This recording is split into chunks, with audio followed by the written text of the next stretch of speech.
Hello president और sir, मेरा नाम विक्की है, मैं पंजाब से बोल रहा हूँ। जी बोलिए विक्की। सर मेरा प्रश्न ये है कि जैसे अन्य जातियों में जैसे हम देखते हैं कि बहुत से जैसे लोग हैं जो तपस्या के रूप में जैसे कई कई साल साल तपस्या करते हैं जी। तो सर उनको बाद में जैसे कोई वरदान देने के लिए आता, तो आजकल जैसे मसीह समाज में भी ऐसे कुछ देखने को मिल रहा है। पास्टर जी, क्या चीज मिल रहा है देखने को? तो जैसे सर आपने जैसे फर्स्ट में वचन बताया था गलातियों उसका 1:15 से 17 तक जी सर, जी। तो उसमें पौलुस के बारे में लोग ऐसे बताते हैं कि पौलुस ने अरब में जाकर 3 साल वहां पर रहकर जैसे एक गुफा में वहां पर परमेश्वर से प्रार्थना किया, तो वहां से सामर्थ्य पाया उसने जी। तो वहां ऐसा लिखा, वहां पे ऐसा लिखा है कि वो गुफा में बैठ के प्रार्थना करके सामर्थ्य पाया? वहां पे ऐसा लिखा है? नहीं सर, हिस्ट्री में बताते, मैं एक आपको बता। मेरी बात सुन लो सर, हिस्ट्री क्या कहती है हम उसके बेस पे नहीं चल सकते। हम सिर्फ नॉलेज हासिल कर सकते हैं, लेकिन अगर हमें पुख्ता कोई स्टेटमेंट देना होगा तो सहारा हमें बाइबल का ही लेना पड़ेगा।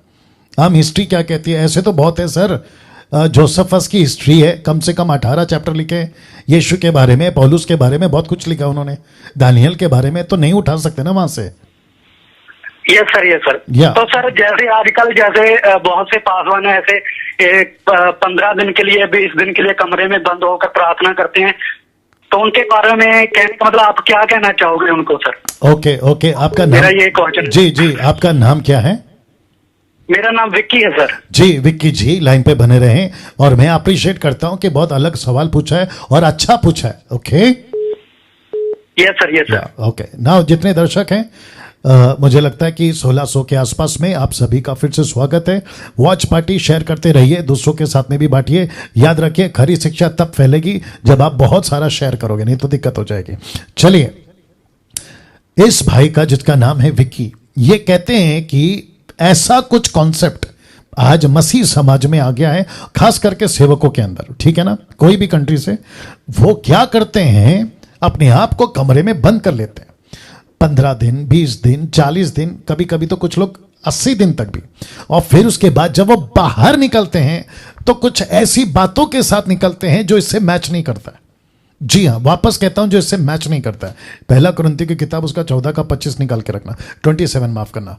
ध्यान से सुनिएगा, जब वो चर्च में आते हैं और उनका जो चर्च है वो वहां पे ऐसा वेट करते रहता है कि अभी पास्टर जी आएंगे। और इन्होंने एक शब्द यूज किया था, विकी जी आपने एक शब्द यूज किया था, Tapasya. Yes sir, yes sir. जी जी, तो वो तपस्या टाइप का, जैसे बाबा लोग पेड़ के नीचे, पेड़ के ऊपर, पहाड़ के नीचे, पहाड़ के ऊपर ऐसा कुछ तपस्या करते हैं ना, या फिर कभी मट्टी के नीचे जाके तपस्या करते हैं ना, तो ऐसा कुछ करते हैं। और उनकी जो कलीसिया है ना, वो ऐसा वेट करती रहती है कि अभी पास्टर जी आएंगे कमरे से और कुछ अलौकिक बात लाएंगे, कुछ सुपर नेचुरल बातें बताएंगे। और उनकी चर्च उनको वहीं पे एक्सेप्ट कर लेती है कि अरे अभी देखो कुछ हो रहा है, अभी नीचे गिर रहे हैं लोग, मछली की तरह तड़प रहे हैं, हाथ रख रहे हैं और बहुत कुछ, और अन्य भाषा तो उसमें टॉप पर है, ठीक है ना।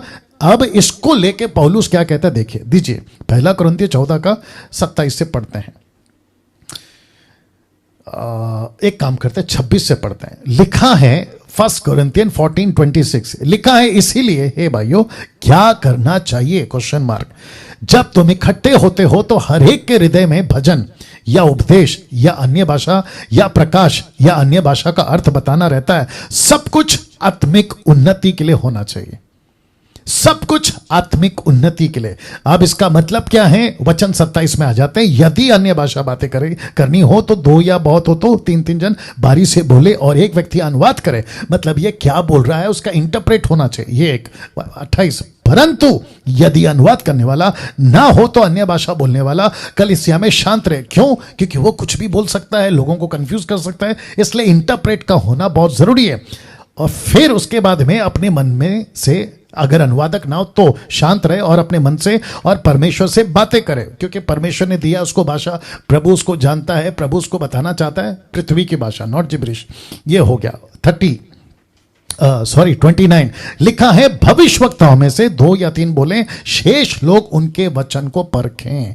अभी इसी का 12 का 10 देना, परखें, 8 से देना, परखें ये जो शब्द है ना परखें, क्यों?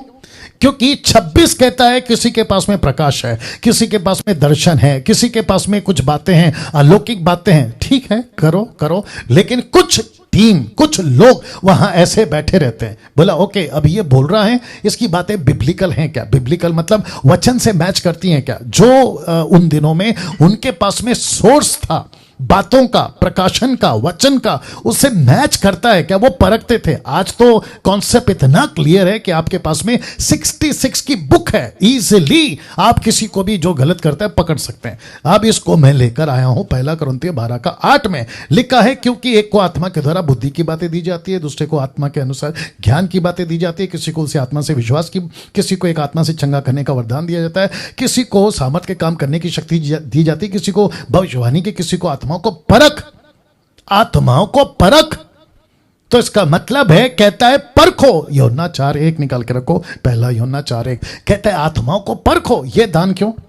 तो बॉडी ऑफ क्राइस्ट में आप कुछ भी तपस्या करके, जैसे विकी ने कहा, ऐसा कुछ अलौकिक चीज मुझे मिला, मैं दर्शन में था, मैं प्रभु ने मुझे दर्शन दिया। याद रखो कि लूसीफर गैब्रियल तक बन सकता है। लिखा है ना, चमकदार स्वर्गदूत, लूसीफर स्वर्गदूत बन सकता है, लूसीफर फंसा सकता है। इसलिए तो लिखा है प्रकाशित वाक्य 12:9 में, he is a deceiver of the world, वो संसार का बरमाने वाला है। अच्छे अच्छे राजा महाराजों को बरमा दिया, और ऐसी भटकने वाली स्पिरिट अभी भी है इफिसियों 2:2 के अनुसार। तो आप भटक सकते हैं, तो परखने की आत्मा, तो जिसके चलते 1 यूहन्ना 4:1 में लिखा है, हे प्रियो, हर एक आत्मा की प्रतीति ना करो, वरन आत्माओं को परखो कि परमेश्वर की ओर से है कि नहीं। तो जितने भी तपस्या टाइप करते हैं, जैसे विकी ने कहा, कहीं पे 40 दिन, 80 दिन, 15 दिन, 1 हफ्ता आप बैठ के आते हो, या कोई पहाड़ के ऊपर, मैंने बीच में देखा था कि कोई पहाड़ के ऊपर जाकर, जैसे यीशु पहाड़ पे थे ना 40 दिन के लिए प्रार्थना के लिए, वैसे कॉन्सेप्ट को एक्सेप्ट करके पहाड़ पे चले गए, और फिर उसके बाद में कुछ ऐसे लेकर आते हैं और कलीसिया एक्सेप्ट करती है। और याद रखो, जब कलीसिया एक्सेप्ट कर लेती है तो वो कलीसिया क्या करती है, आसपास के लोगों को बताना शुरू करती है कि देखो मुझे कुछ सुपरनैचुरल पास्टर के थ्रू मिला है, तुम भी आओ, तुम भी आओ, तुम भी आओ, और ऐसे करके कल्ट ग्रुप स्टार्ट होता है।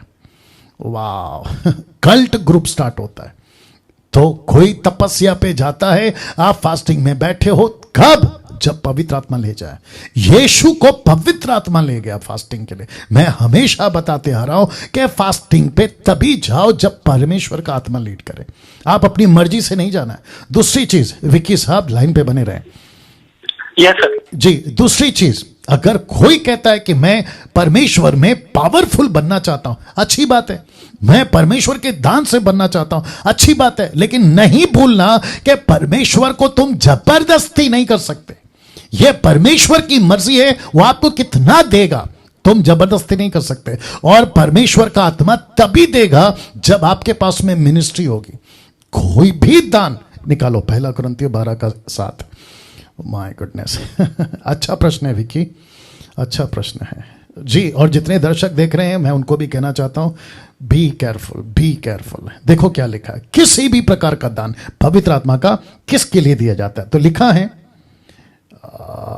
जी, वचन 5 से पढ़ते, लिखा है, सेवा भी कई प्रकार के, परंतु प्रभु एक ही है, प्रभावशाली कार्य कई प्रकार के, परंतु परमेश्वर एक ही है, जो सब में सब प्रकार का प्रभाव उत्पन्न करता है। कौन करता है? पिता, पुत्र, पवित्र आत्मा। वचन 7, किंतु सबके लाभ पहुंचाने के लिए हर एक को आत्मा का प्रकाशन दिया जाता है, सबके लाभ पहुंचाने के लिए। तो benefit of all, not individual, सबके लाभ के लिए परमेश्वर आपको अपना दान खुद देता है। तो विकी, किसी प्रकार का तपस्या नहीं करना है, और अगर कोई करता है तो वो इसलिए करे क्योंकि उसको प्रभु कह रहा है। लेकिन याद रखो, बिना तपस्या के भी या किसी प्रकार का फास्टिंग में बिना जाए भी आपको परमेश्वर आपका दुगना, तिगना, चौथा, पांचवा जो भी देना है दे सकता है। क्यों? पर्पस एक ही है कि सेवा करना है। Okay, yes sir, yes sir. या क्योंकि मैंने सर सुना था, जैसे एक पास्टर प्रचार कर रहे थे, तो उन्होंने किसी पास्टर के बारे में बताया कि उस पास्टर ने अपने आप को 1 महीने के लिए कमरे के अंदर बंद कर लिया, और बाद में जब उस कमरे के सामने, जैसे दरवाजे के सामने कोई इंसान आया, तो उधर से पास्टर ने जब दरवाजा खोला है, तो जब दरवाजा खुलते ही वो जो आदमी दरवाजे के सामने खड़ा था वो बहुत दूर जाकर गिरा सर। तो ऐसा सर मैंने सुना।